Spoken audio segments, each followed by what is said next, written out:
Hello students, good morning. देखिए students, आज हम आपके सामने हाजिर हुए हैं अपनी अगली पोएम लेकर, और उस पोएम का नाम है बेटाओ द नोवेल नेचर। ठीक है, कक्षा 12th कंपलसरी जो अपनी बुक है बेटा रेनबो, उसका अपन पोएट्री सेक्शन ले रहे हैं। और एक पोएम मैंने आपको कराई दी थी, कौन सी वाली? The snare. आज हम ये अपनी दूसरी पोएम लेके चलते हैं बेटा, कौन सी? The novel nature. अब आप देखिए बेटाओ, आपको ध्यान रखना है द नोवेल नेचर, और नोवेल नेचर के कवि कौन है बेटाओ?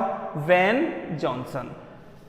ठीक है, ये मस्त है, ये मैंने आपको प्रथम वीडियो में ही समझा दिया था बेटाओ कि हमको कवि का नाम और कविता का नाम याद रखना जरूरी क्यों है। ठीक है, तो देखिए इसके बारे में हम पहले थोड़ा सा जानते हैं बेटाओ, द नोवेल नेचर। अब नोवेल नेचर का मतलब क्या होता है बेटा? देखो, नोवेल नेचर का मतलब होता है बेटा उदात्त प्रकृति, या फिर नोवेल नेचर का अर्थ होता है बेटा आदर्श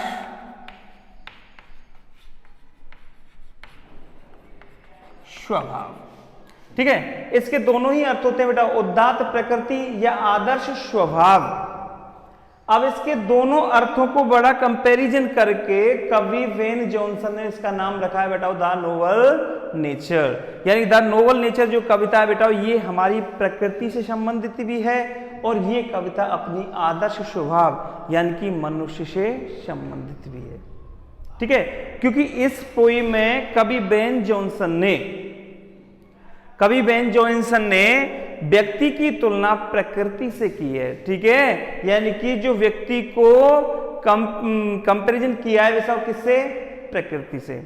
अगर प्रकृति को लेकर चले, एक तरफ तो व्यक्ति और एक तरफ प्रकृति, एक तरफ अगर मैन की बात करें और एक तरफ हम किसकी बात करें बेटाओ? नेचर की बात करें। ठीक है, अगर हम प्रकृति की बात करते हैं तो इसका अर्थ होता है बेटा उदात्त प्रकृति। अगर हम व्यक्ति लेकर चलते हैं तो इसका अर्थ होता है बेटा आदर्श स्वभाव। तो देखिए, जानते हैं थोड़ा सा हम पहले कवि वेन जॉनसन के बारे में। तो कवि वेन जॉनसन का जो जन्म है बेटाओ, ये वॉर्न, इनका जन्म हुआ था बेटाओ 11 जून 1572।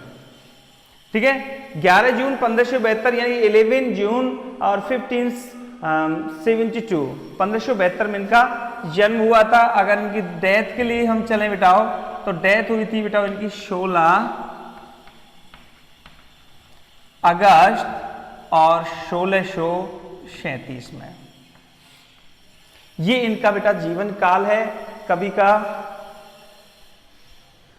11 जून 1572 को इनका जन्म हुआ, 16 अगस्त 1637 को इनकी डेथ हो गई बेटा।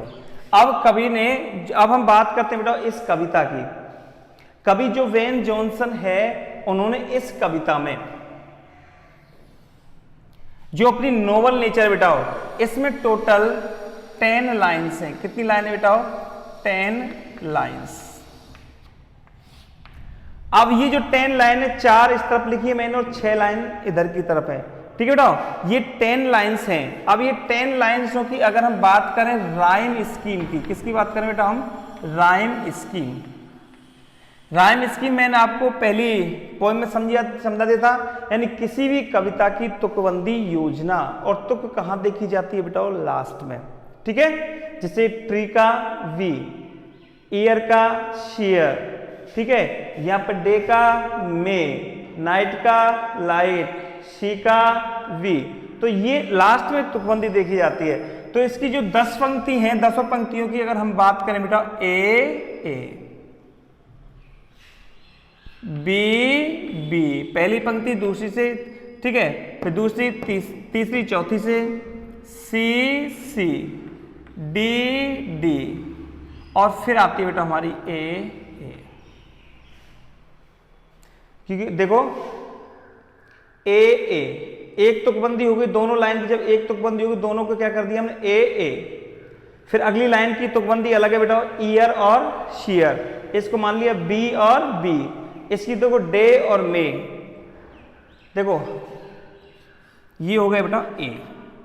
ये हो गया बेटा हमारा बी, क्योंकि इन दोनों की मिली तो बी बी, और ये हो गया ए प्लस ए, और ये B plus B, B B.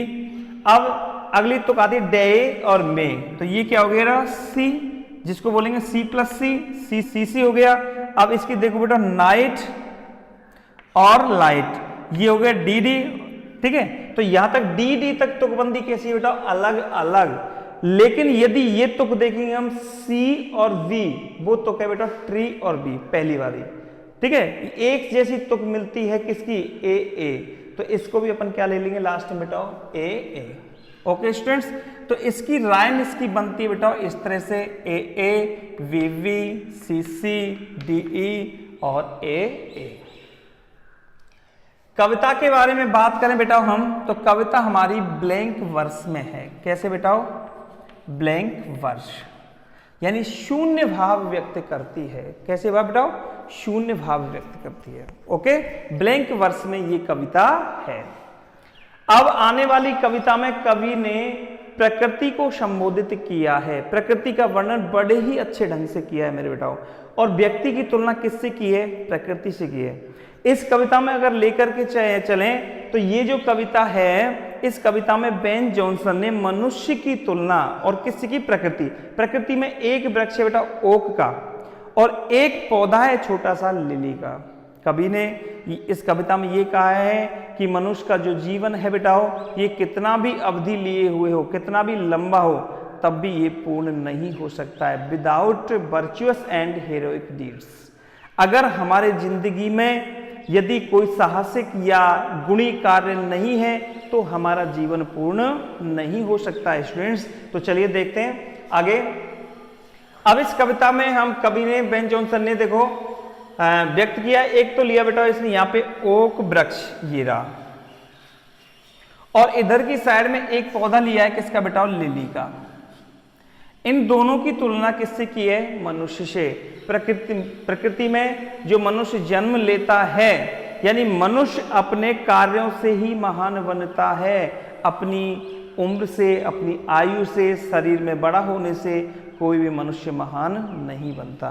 तो देखो बेटा, और इस कविता में बेन जॉनसन ने एक बहुत ही अच्छी बात कही है, और वो बात क्या कही है बेटा, देखो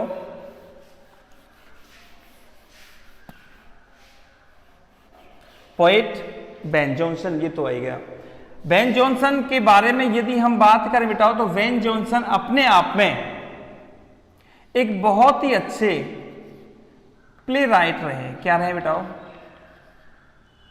प्ले राइट, नाटककार, ठीक है। और बेन जॉनसन अपने आप में क्या है बेटा, एक कवि भी हैं, एक नाटककार और कवि, ये दोनों की भूमिका निभा चुके हैं।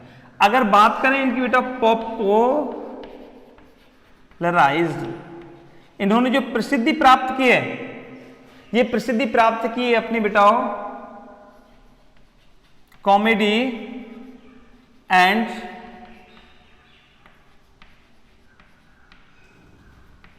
ह्यूमरस, हास्य कविताओं में।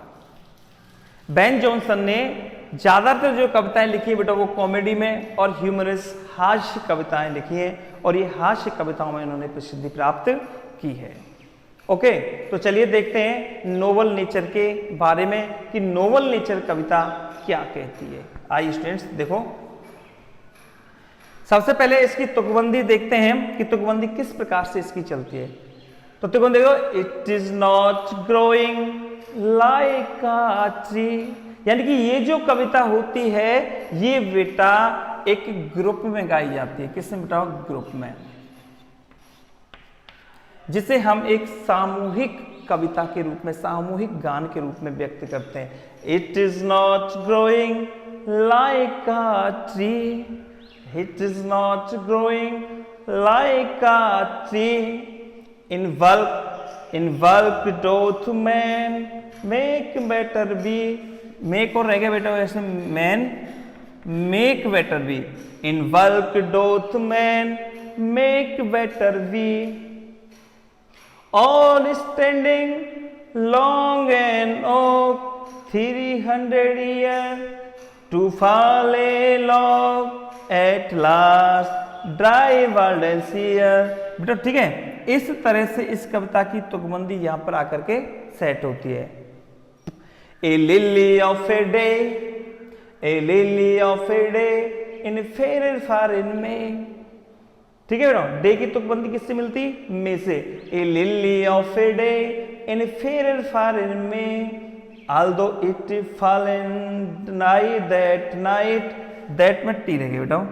although it fall and died that night, it was the plant and flower of light, it was the plant and flower of light, in small proportions be just beauty see, in small proportions be just beauty see, and in short measures life में perfect we। Okay students, इस तरह से इसकी तुकबंदी जो योजना है, जैसे tree की किससे मिलती है? वी से, ईयर की किससे मिलती है? सीयर से।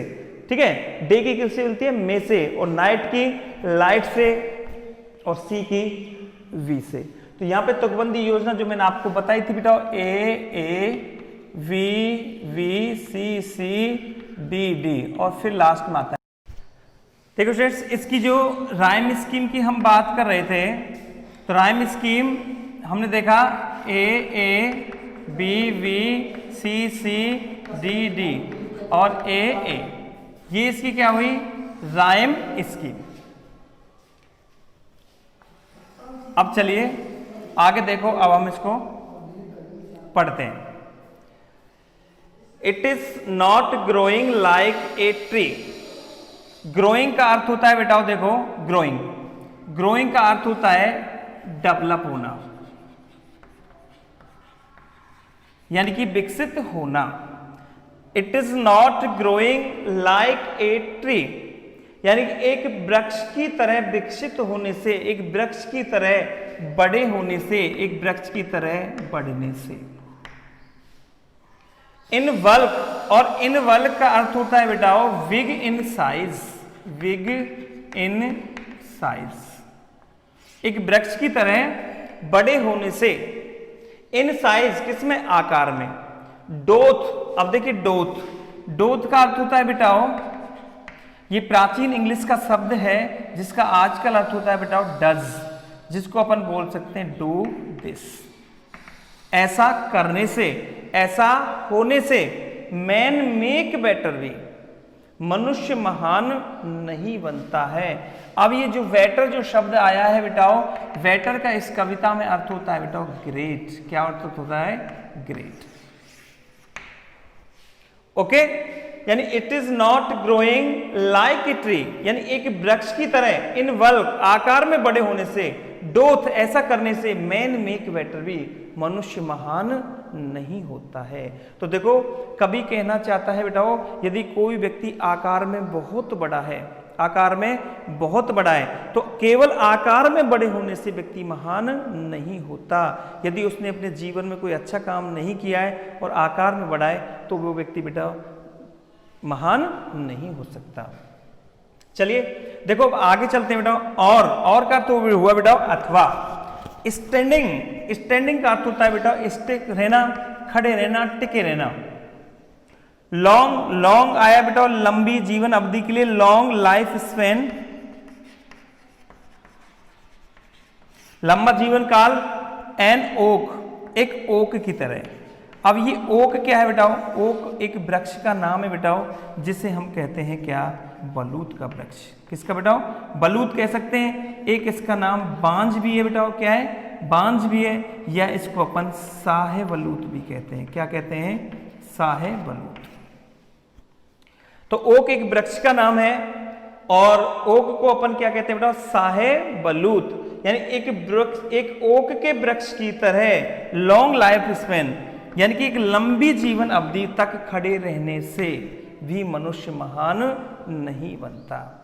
ओके बेटा, यानी कि कवि कहना चाहता है, कवि कह रहा है कि अगर कोई व्यक्ति आकार में बड़ा है तो आकार में बड़े होने से कोई भी महान नहीं बन सकता। और यदि कोई व्यक्ति की जीवन अवधि ओक के वृक्ष की तरह 300 वर्षों तक है तो वो व्यक्ति भी महान नहीं बनता। इसका अर्थ क्या हुआ बेटा, भावार्थ हम निकालते हैं तो मनुष्य बेटा ना तो जीवन अवधि से महान होता है ना ही आकार से महान होता है। देखिए इसमें दो चीज निकल के सामने आती है बेटा हमारे सामने, और वो दो चीज क्या है। पहली चीज हुई बेटा साइज। क्या चीज बेटा, साइज। और साइज में कैसा बेटा, बल्क। अगर कोई व्यक्ति साइज में बड़ा है तो भी वो महान नहीं है। दूसरी चीज आती है बेटा लाइफ स्पैन। क्या चीज बेटा, लाइफ स्पैन। अगर लाइफ स्पैन किसी व्यक्ति का कैसा है बेटा, लंबा है, तो भी वो व्यक्ति महान नहीं होता। ओके, यानी व्यक्ति ना तो आकार से बड़ा महान होता है और ना ही जीवन अवधि से महान होता है। अब चलिए, अब देखो आगे कॉमा लगा के बिठाओ। ओक वृक्ष को बताया गया कि ओक का वृक्ष क्या है, 300 ईयर्स। ऐसा माना जाता है कि ओक का वृक्ष 300 वर्षों तक जीवित रहता है। कितने वर्षों तक बेटा, 300 वर्षों तक जीवित रहता है। To fall a log at last. At last का मतलब क्या हुआ बेटा, अंत में। टू फॉल गिर जाता है। ए लॉग का मतलब होता है लकड़ी का लट्ठा।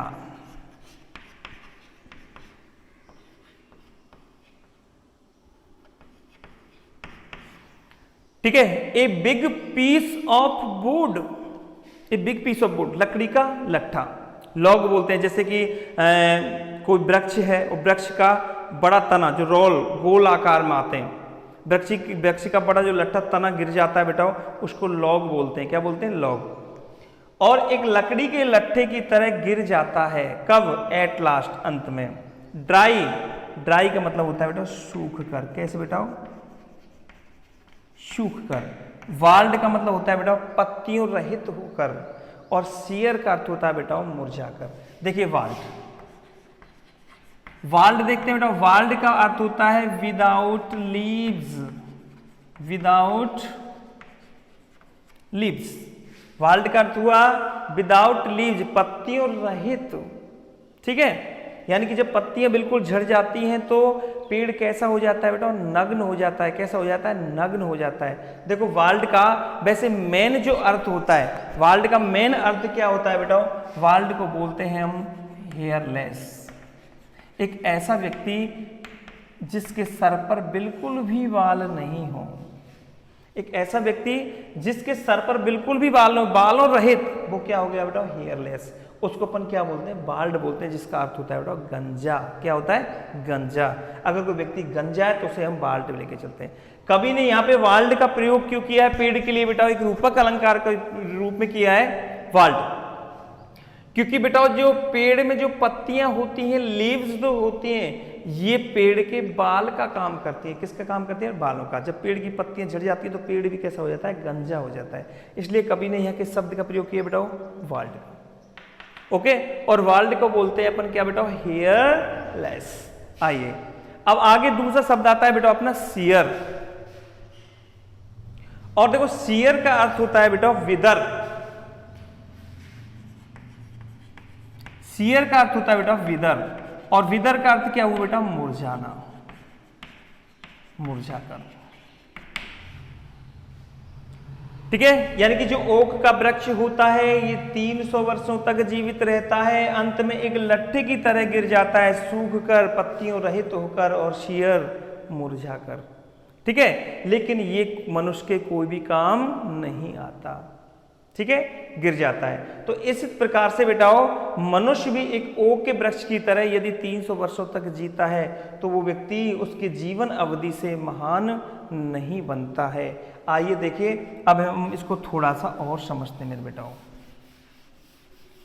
अगर हम बात करें ओक के वृक्ष की, तो देखो ओक का जो वृक्ष होता है बेटा, ओक, इसको हमने अभी आपको बताया बेटा, इसको हम बोलते हैं शाहबलूत। अब ये ओक का वृक्ष कहाँ पाया जाता है बेटा? अपने यहाँ पे तो है नहीं, ठीक है, मिलने को दिखेगा नहीं। ओक का वृक्ष पाया जाता है बेटा विशेषकर ज्यादातर अमेरिका में। कहाँ पर? अमेरिका। अगर बात करें बेटा फ्रांस में भी पाया जाता है, जापान में भी बेटा ये वृक्ष पाया जाता है, विशेषकर पाया जाता है मैक्सिको में पाया जाता है, और ये कुछ ऑस्ट्रेलिया के भागों में भी पाया जाता है।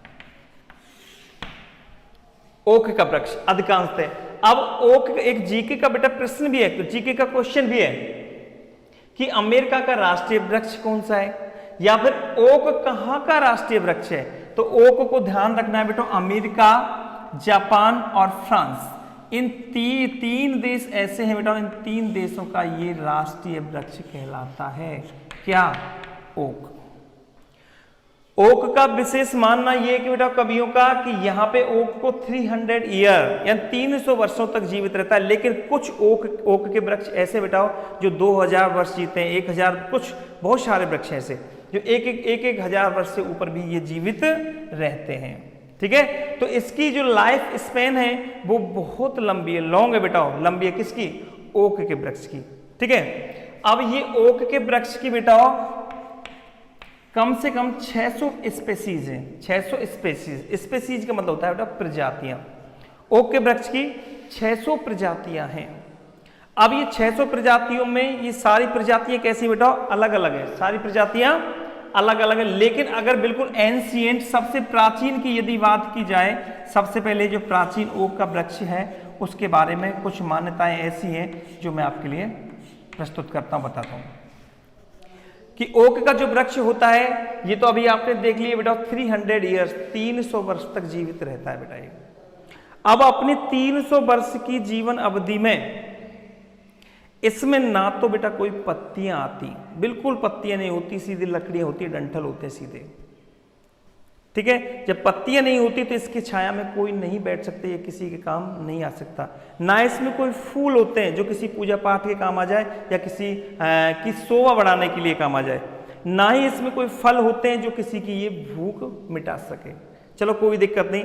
अब इतना होने का, इसकी छाया भी किसी के काम नहीं आती। अब इतना होने पर भी चलो ये लास्ट में एट लास्ट गिर जाता है। गिरने के बाद ये सोच लेते हैं चलो कुछ भी काम नहीं है तो कुछ ना कुछ फर्नीचर तो इससे बन ही जाएगा। लेकिन ओक के वृक्ष से बेटा कोई फर्नीचर भी नहीं बनाया जाता। फर्नीचर की बात अगर छोड़ दें हम, तो अगर फिर सोचते चलो ये जलाने के ईंधन के काम, फ्यूल के काम तो आ ही जाएगा, लेकिन जैसे इसको हम जलाने के लिए ले जाते हैं तो बेटा ओक का जो वृक्ष की लकड़ियां हैं वो जलाने के काम भी नहीं आती। जलाने के काम क्यों नहीं आती? क्योंकि ये क्या है कि अंदर से बेटा नम रहता है, ये सूखता नहीं है। अगर हम इसको जलाएं तो इसमें से केवल धुआं निकलता है, धुएं के अलावा और कुछ ही नहीं निकलता है।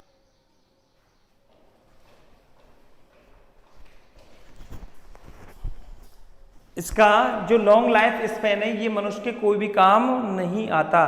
तो कवि ने बेटा उसी प्रकार से कहा है कि यदि किसी मनुष्य का जीवन ओक के वृक्ष की तरह 300 वर्षों तक है और वो मनुष्य किसी भी मनुष्य प्रजाति के या किसी के कोई काम नहीं आया है, तो उसका जीवन कैसा होता है बेटा? व्यर्थ होता है। कैसा होता है? व्यर्थ होता है, एक ओक के वृक्ष की तरह। क्योंकि ओक का वृक्ष 300 वर्षों तक जीता है, लेकिन 300 वर्षों के दौरान ये मनुष्य के कोई भी काम नहीं आता, इसलिए इसका जीवन कैसा होता है? व्यर्थ। इसीलिए कवि ने कहा है बेटा, ना तो व्यक्ति की आकार की तरह अगर वृक्ष की एक आकार में वृक्ष की तरह बड़ा हो जाए तो भी महान नहीं होता, और एक ओक के वृक्ष की तरह अगर जीवन उसकी आयु बहुत लंबी हो तो भी वो व्यक्ति महान नहीं होता है। तो देखो यहाँ पे आकर के बेटा हमारे लिए एक चीज हमको याद रखनी है जो हमको एट लास्ट क्वेश्चन में काम आएगी बेटा, और वो चीज क्या है? देखिए कौन सी बात है बेटा, वो कि a long life span like an oak. A long life span like an oak is not important because it is meaningless and without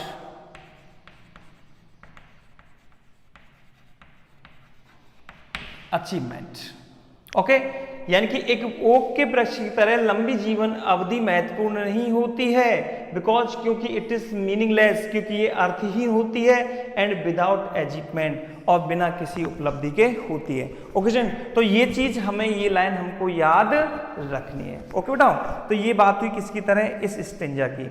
इस स्टेंजा में कवि ने क्या कहा है कि व्यक्ति, देखो आगे क्वेश्चन आएंगे, ध्यान रखना कि ओक की क्वालिटीज क्या है। तो ओक की क्वालिटीज आपको याद रखनी है, 300 year to fall a log at last dry bald and sere. ठीक है, इस स्टेंजा में कवि ने व्यक्ति को ना तो उम्र से महान बताया है बेटाओ, और ना ही आकार से महान बताया है। अब आगे चलते हैं दूसरा स्टेंजा, देखो बेटाओ, a lily of a day. Lily एक प्रकार का पौधा होता है, पुष्प होता है, जिसे हम बोलते हैं बेटा कुमुदनी। क्या बोलते हैं बेटा, कुमुदनी। कुमुदनी का एक पुष्प होता है जिसे हम क्या बोलते हैं बेटा, लिली। इसे कुमुदनी मत बोल देना, क्योंकि कुमुदनी में होता है बेटा, कुमुदनी एक पक्षी होता है जो जल में रहता है। किस में रहता है बेटा, जल के अंदर, ध्यान रखना बेटा। ठीक है, ठीक है, और इसको बोलते हैं कुमुदनी। A lily of a day, of a day का मतलब होता है एक दिन जीवित रहने वाली, एक दिन जीवित रहने वाली कुमुदनी, या एक दिन जीवित रहने वाला कुमुदनी का पुष्प, एक दिन जीवित रहने वाला कुमुदनी का पुष्प, लिली का पुष्प। इन फेयर फार, फेयर देखो यहाँ पे कंपैरेटिव डिग्री है बेटा। फेयर मीन्स क्या होता है बेटा, स्वच्छ साफ, और फेयर अधिक साफ, फार इन फेयर फार और भी अधिक सुंदर हो जाता है इन में। और में आया है बेटा यहाँ पर स्प्रिंग सीजन के लिए। किसके लिए बेटा, स्प्रिंग सीजन के लिए आया है, जिसे अपन बोलते हैं बसंत ऋतु। यानी कि एक लिली, एक दिन जीवित रहने वाला लिली का पुष्प बसंत ऋतु के महीने में और भी अधिक सुंदर हो जाता है। और भी अधिक सुंदर मतलब पहले से ही सुंदर होता है, और ये और भी सुंदर हो जाता है। क्या, एक दिन। अब देखो यहाँ पे जीवन अवधि लिली की कितनी हुई बेटा, एक दिन हुई। कितनी हुई, एक दिन जीवित रहता है बस। और यहाँ पे ये कितने वर्षों तक जीवित रह रहा है बेटा, 300 वर्षों तक। ठीक है, और ये इतना सुंदर होता है कि बसंत ऋतु के महीने में तो और भी सुंदर हो जाता है लिली का पुष्प। अब लिली की जो प्रजातियों की अगर बात करें बेटा हम, तो इसकी प्रजाति कम से कम 100 है बेटा। कितनी है, 100 प्रजाति हैं, जिसमें व्हाइट लिली होती है, रेड लिली होती है, ब्लू होती है। ठीक है, और विशेषकर व्हाइट जो लिली होती है वो सबसे सुंदर होती है। आल्दो यद्यपि इट फॉल, यद्यपि ये गिर जाता है। इट किसके लिए आया, लिली के पुष्प के लिए। यद्यपि इट फॉल, ये गिर जाता है। एंड डाई, और डाई आया बेटाओ यहाँ पे डेस्ट्रॉय के लिए, नष्ट होने के लिए। और ये बेटा नष्ट हो जाता है, ये गिर जाता है और नष्ट हो जाता है दैट नाइट, उसी रात्रि को। यानी जिस दिन ये जन्म लेता है, रात्रि होते ही ये मर जाता है, ये नष्ट हो जाता है। क्या बेटा, लिली का पुष्प। ठीक है, ये कितने दिन जीवित रहता है, मात्र एक दिन की जीवन अवधि होती है बेटा इस लिली के पुष्प की, इससे अधिक ये जीवित नहीं रह पाता है। ओके स्टूडेंट्स, अब आगे चलते हैं। It was the plant and flower of light. It was the plant, ये पौधा होता है, एंड फ्लावर और पुष्प होता है, ऑफ लाइट, किसका, रोशनी का। यानी कि लिली को हम रोशनी का पौधा और पुष्प कहते हैं। अब कभी जैसे ये आ जाए कि why does the poet lily a flower of light, कि कभी लिली को रोशनी का पुष्प क्यों कहता है, तो ऊपर देखो इसका आंसर हुआ बेटाओ कि it blooms during the day या during the light, and it dies during the night. यानी कि जैसे ही अंधेरा होता है, यानी कि ये दिन के दौरान खिलता है बेटा, blooms, it blooms during the light, यानी कि ये दिन के दौरान खिलता है, और जैसे ही अंधेरा होता है, रात होने को आती है, तो ये मुरझा करके और नीचे गिर जाता है। इसलिए कवि ने बेटाओ इसे हम रोशनी का पुष्प कहा है। आगे देखो, इन स्मॉल प्रोपोर्शंस, प्रोपोर्शंस कहते हैं बेटाओ रेशो, रेशो जिसका मतलब होता है अनुपात। क्या कहते हैं बेटाओ, अनुपात। इन स्मॉल प्रोपोर्शंस, छोटे अनुपातों में, we just beauty see, just आया है यहाँ बेटा, जस्ट का अर्थ है यहाँ पे ट्रू। क्या है बेटा, ट्रू, सच्ची। और ब्यूटीज कहते हैं सुंदरताएं, और सी का मतलब देखना। यानी कवि कह रहा है कि हम छोटे अनुपातों में भी सच्ची सुंदरता देख सकते हैं। सच्ची सुंदरता देखने मतलब यानी कि कोई जरूरी नहीं है कोई चीज बहुत बड़ी हो तभी सुंदर दिखाई देगी। हम छोटी चीजों में भी क्या देख सकते हैं बेटा, सुंदरता देख सकते हैं। जैसे लिली कैसे बेटा, छोटी। ओके, जस्ट ब्यूटी सी, छोटी वस्तुओं में भी हम सुंदरता देख सकते हैं। एंड इन शॉर्ट मीजर्स, और शॉर्ट मीजर्स का मतलब हुआ बेटा एक short life span, short life span, छोटा जीवन काल, छोटी जीवन अवधि। इन शॉर्ट मीजर्स, और छोटी जीवन अवधि में भी लाइफ में परफेक्ट भी, जीवन पूर्णता लिए हो सकता है। अगर किसी का जीवन काल कैसा है बेटा, छोटा है, और छोटे जीवन काल भी कैसा हो सकता है, पूर्णता लिए हो सकता है। कोई व्यक्ति 20-21 साल तक जीता है लेकिन अपने वो जीवन काल में बहुत अच्छे अच्छे काम कर जाता है, तो उसका जीवन बेटा वहीं पे पूरा हो जाता है। जिस तरह से कि लिली का पुष्प है कि कम, लिली का जो पुष्प है बेटा वो बिल्कुल कम जीता है, लेकिन अपने एक दिन के दौरान ही वो व्यक्तियों को इतना अट्रैक्ट कर देता है कि व्यक्ति उसकी तरफ लालायित हो जाते हैं। तो इस प्रकार से कवि ने कहा है कि कोई जरूरी नहीं है बेटाओ कि चीज आकार में बड़ी हो, उम्र में बड़ी हो तो हम उसे महान कहें। अगर कोई वस्तु अगर कोई व्यक्ति उम्र में कैसा है, लिली के पुष्प की तरह छोटा है, और उसका आकार भी कैसा है बेटा, छोटा है, अगर उसके जीवन में अच्छे अच्छे काम उसने किए हैं तो वो व्यक्ति अपने जीवन काल में महान हो सकता है। ओके स्टूडेंट्स, तो यहां पे कभी देखो इस कविता से हमें क्या समझ में आया बेटाओ, देखो आगे अगली नेक्स्ट क्लास में बेटाओ हम इस कविता को और भी रोचक बनाएंगे और भी अच्छी अच्छी चीजें इसके अंदर बताएंगे, क्वेश्चन आंसर हम इसके लेके आएंगे। तो इस कविता में देखो कवि ने मेन रूप से क्या कहा है बेटाओ कि व्यक्ति का जीवन चाहे कैसा हो, छोटा हो, लेकिन उसने अपने जीवन काल में बेटाओ ये वर्चुअस, ये दो चीज याद रखने बेटाओ, वर्चुअस एंड हेरोइक डीड्स, ये होते हैं साहसिक कार्य। अगर व्यक्ति का जीवन वर्चुअस या फुल ऑफ अचीवमेंट हो तो वो ये व्यक्ति का जीवन कैसा होता है मेरे बेटाओ, पूर्णता लिए हो सकता है। ओके स्टूडेंट्स, तो आज ही क्लास हम यहीं पे ऑफ करेंगे बेटाओ, ठीक है। और ये शब्द हैं, ये क्लास है, इनका अर्थ एक बार और करके देखना। अगली क्लास में आपको लेके आएंगे हम इसके प्रश्न और उत्तर यानी कि क्वेश्चन आंसर, वो आपको नोट डाउन करने, और यहाँ पे जो मैंने आपको एक एक दो दो शब्द जो इनके लिखा है केवल आपको यही नोट डाउन करने स्टूडेंट्स, और आपको कुछ नोट डाउन करना नहीं है। और जहाँ तक हो सकता है जो मैंने बोला है आपके लिए अर्थ वीडियो को पॉज कर करके उन चीज़ों का अर्थ आपको डाउन करना है। और कोई लाइन ऐसी जो बेटा हमारे समझ में नहीं आई तो आप हमें कमेंट बॉक्स में लिख सकते हैं। ओके स्टूडेंट्स, और आज की क्लास हम यहीं पे ऑफ करते हैं, इसी जगह पर स्थगित करते हैं, और अगली आने वाली क्लास में हम इसके क्वेश्चन आंसर लेकर आएंगे। तो कल तक के लिए बेटाओ अलविदा, खुश रहो, अपने घर पे रहो, चाओ।